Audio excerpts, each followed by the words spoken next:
નમસ્કાર મિત્રો, આજે અમારે રસોડાની અંદર પ્લાસ્ટર ચાલુ છે. દેખો કારીગર પ્લાસ્ટર કરી રહ્યા છે. રૂમમાં પટી ગયું છે, હોલમાં પટી ગયું છે.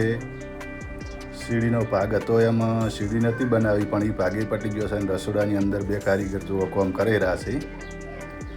અને 7 ફૂટ સુધી ટાઈસ આવે છે, એટલે ટાઈસ માટે લીટી ઉપાડી છે.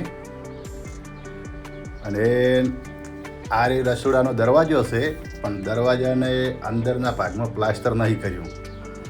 મિત્રો, પ્લાસ્ટર નહીં કર્યું એટલે એમાં પથ્થર લગાવવાનો છે. એટલે પથ્થર લગાવવાનો હોય તો અમે પ્લાસ્ટર નહીં કરતા, બરાબર. એટલી પ્લાસ્ટરમાં મહેનત ઓછી થાય, ડાયરેક્ટ પથ્થર લાગી જાય. ભાડો એ બાયણું હતું, આ દરવાજા 2 રૂમના છે ને એને ભાડો અમે પ્લાસ્ટર નહીં કર્યું.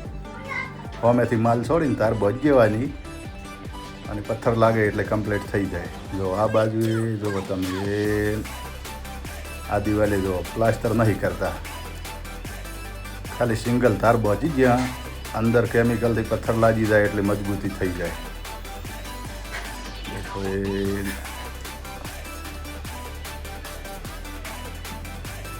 આ બાજુ ટાઈસ લગાવવાની છે અને ઓય ટાઈસ નહીં લગાવવાની હોય તેનો શોકેસની આવશે. આ બાજુ ટાઈસ આવશે. જો બારી નહીં તારું બોજેલી બાળો સિંગલ તાર જ બોધવાની, અંદર પથ્થર લાગી જાય.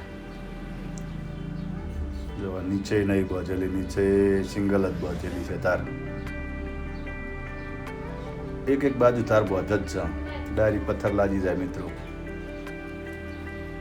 આ બાગરીઓની સીડીનો છે, પણ સીડી અમે બારીથી ચડાવી છે. અને